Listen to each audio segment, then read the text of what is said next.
Hola, hemos llegado al final de esta hermosa lección. En realidad, pues, ese pacto y la ley de Dios, vemos que Dios lo propuso así, porque era lo mejor y a través de la ley su pueblo iba a ser realmente entendido por esa ley que nos dio a través del pacto. Y que esta ley pues sigue vigente en el corazón de muchos. Y ahí está, porque esta ley es la que aún se va a obedecer en el cielo.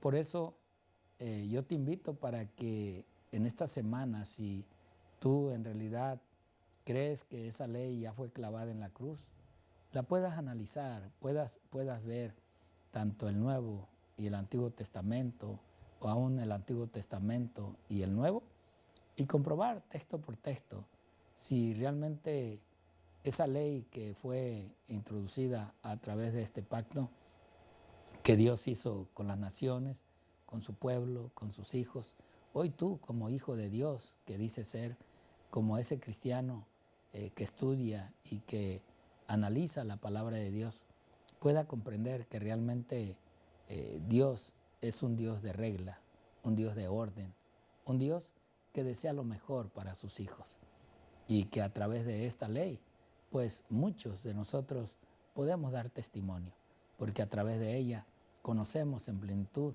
y estamos conociendo plenamente ese gran amor que no merecemos nosotros, pero que a través de su Hijo Cristo Jesús nos dio ya a entender el gran amor que Dios tiene por nosotros, porque humanamente nos preguntamos, ¿quién sería capaz de dar la vida de su Hijo para salvar a otros? Yo creo que ninguno de nosotros humanamente lo haríamos. Ninguno dejaríamos que sacaran la sangre de nuestros hijos para darle vida a otro que aún ni siquiera sabemos quién es, ni cómo vive, ni cómo se comporta. En realidad, pero Dios lo hizo. A través de su sangre es que nosotros tenemos salvación. Tenemos la oportunidad de reconciliarnos con Dios a través de la reconciliación que Cristo nos dio con el Padre. Por eso yo te invito a que esta semana o ya mañana se pueda decir que vas a la iglesia, puedas comprender las necesidades de muchos y que podamos dar el testimonio en nuestra vida de la realidad, de la ley que hoy decimos obedecer y cumplir. Te voy a invitar para que en esta hora de lo que es ya el repaso de esta lección, podamos ir en oración y poder entender realmente lo que hemos estudiado durante esta semana. Así es de que te invito para que vayamos de rodillas y podamos orar. Oremos. Dijeron, Señor, que ellos iban a hacer lo que tú mandaras. Pero también, Padre, estudiamos acerca de los lazos que unen, Señor, en ese pacto y esa ley que tú diste y que tú hiciste con tu pueblo. Gracias, Padre, porque esta ley realmente la vemos ya que fue introducida en el pacto, Señor, que tú hiciste primeramente con las naciones. Oh Padre, gracias porque hemos entendido y hemos comprendido que tu ley, Señor, es inmovible, que en realidad tu ley está estabilizada para todo aquel Hijo de Dios que hoy proclamamos tu santo y bendito nombre. Oh Señor, en todas estas leyes vemos que tú pronuncias la palabra sí, si somos obedientes, si cumplimos con los designios tuyos que tú, Señor, nos has mandado. Señor, quédate con nosotros en estos minutos que nos quedan y poder así, Padre, ver en realidad lo que tú nos haces o nos dices para que podamos nosotros todas estas cosas aplicarlos a nuestra vida. Te pido, Padre, este favor y te lo suplico en el precioso y bendito nombre de tu Hijo Cristo Jesús, para quien es la honra y la gloria por los siglos de los siglos. Amén. Amén. Bien, vamos a, en estos minutitos, analizar dos citas del Espíritu de Profecía que nos habla la lección y que ahí están en tu lección si tú las tienes. Nos dice el primer libro, Hechos de los Apóstoles, la página 416, 417.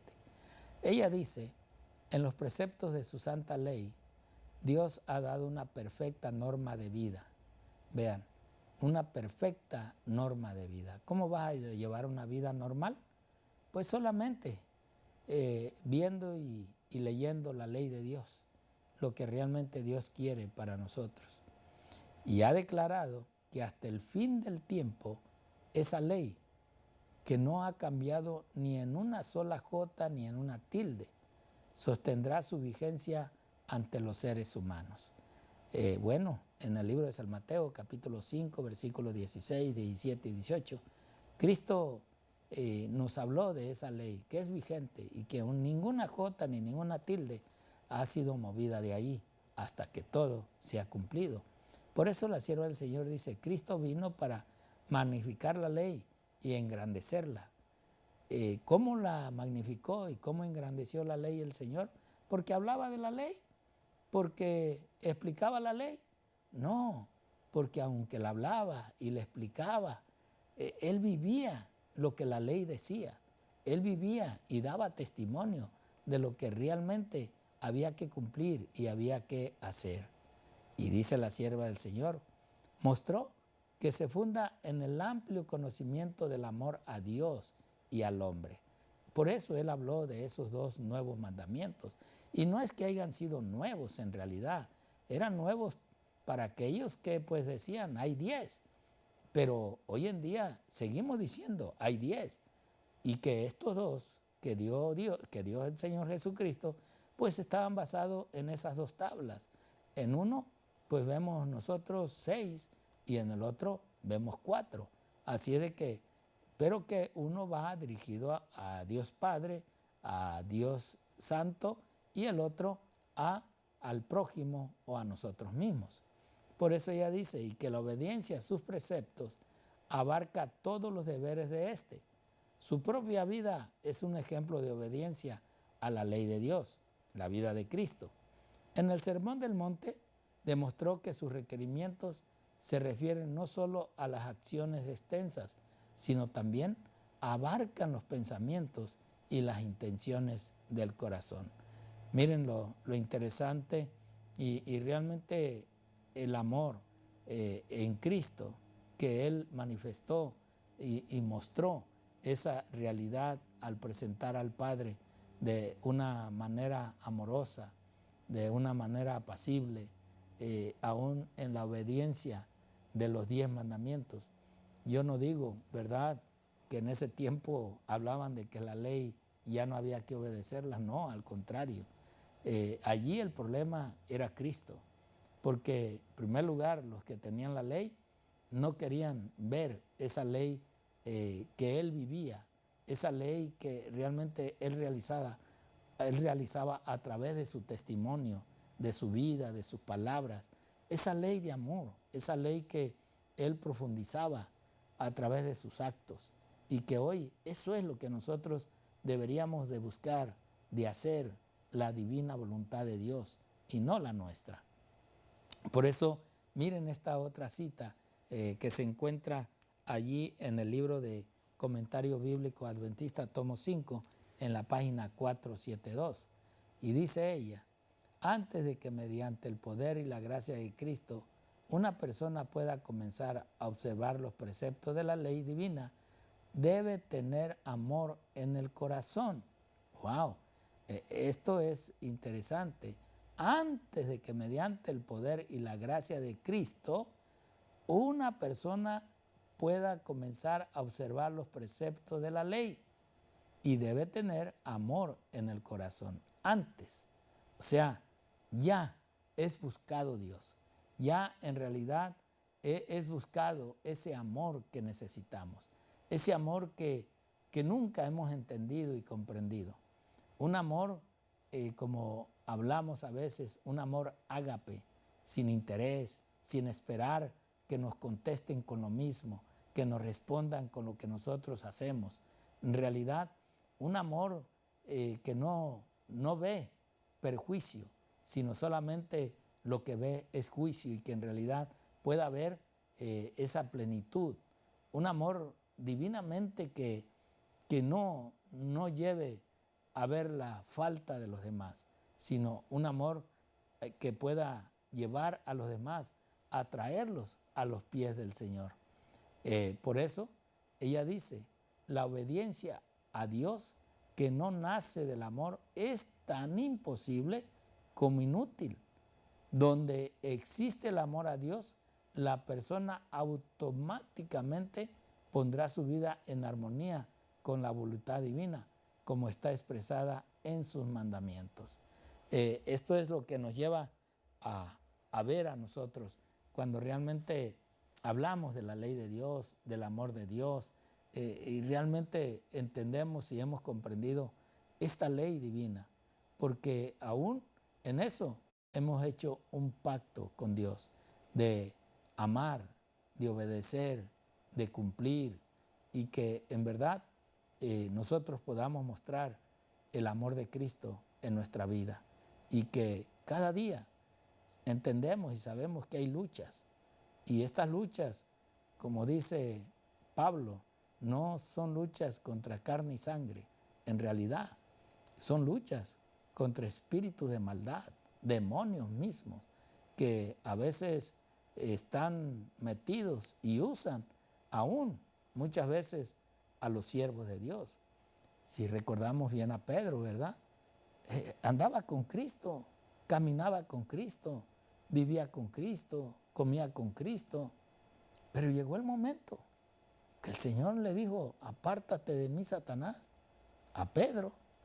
Pero en realidad es de que Cristo podía ver, vislumbrar, y todo esto nosotros lo podemos ver con aquellas personas que muchas veces nos están hablando, nos están haciendo cosquillas en el oído de otras personas. Entonces, nosotros tenemos a veces también que contestar de una manera quizás sin herir, pero poder hablar y decir lo que realmente el Señor nos habla a nuestro corazón. ¿Por qué? Porque para Dios todas las almas son importantes. Cristo murió por todos, no murió por unos cuantos. Cristo murió y se entregó por todos. Y Dios está buscando la salvación de todo el mundo. Pero, pues bueno, la verdad es que no todos queremos obedecer la plenitud del Señor y la verdad de Dios. Por eso es interesante que esta ley nosotros podamos difundirla, podamos realmente vivirla, podamos predicarla, podamos hablar de que la ley existe, porque sin ley, en realidad, el mundo no va a ser el mundo que hoy nosotros vemos. Hoy, por la gracia de Dios, la ley se mantiene, la ley se vive. Y por eso yo quiero llevarlos a una lectura más de esta lección, en la cual vamos a poder ver quizás en un libro o en una reflexión que hizo cierto hombre. Y de este hombre pues es William Barclay, ¿verdad? Este hombre dijo estas palabras, y él dijo que ser verdaderamente religioso es amar a Dios y amar a aquellos que Dios hizo a su propia imagen. Pues toda la humanidad fuimos hechos a la imagen de Dios, en realidad, todos. Entonces, si amamos a Dios, pues hay que amar al prójimo. Si amamos al Señor Jesucristo, hay que amar al que nosotros hoy hemos entendido, que todos fuimos hechos a la imagen de Dios. No en características, no en el físico, pero Dios eso quiso poner en nuestro corazón. Dios en realidad puso eso que hoy en día nosotros reconocemos y que sabemos que el pecado es pecado y que el amor de Dios en realidad nos lleva a entrega, a disposición, a que realmente la obra de Dios, el carácter de Dios tiene que reflejarse en los hijos de Dios. Y por eso es que William dice, ¿verdad?, que ser verdaderamente religioso es amar a Dios y amar a aquellos que Dios hizo a su propia imagen. Este amor no es un sentimentalismo vago y nebuloso, sino un compromiso total con Dios que brota del corazón en un servicio práctico hacia nuestros semejantes. Eso fue realmente lo que Dios vino a servir. Y nosotros como hijos de Dios, pues hoy estamos para servir. Pero ¿a quién le gusta servir? ¿A quién en realidad le gusta ser el servidor del otro? A ninguno. Pero ya como leímos en esta semana, el ser bueno no es bueno por nosotros, sino porque el mismo Dios nos da el ser bueno, el hacer la voluntad de Dios. Por eso yo te invito para que esta semana tú puedas analizar tu vida con Cristo.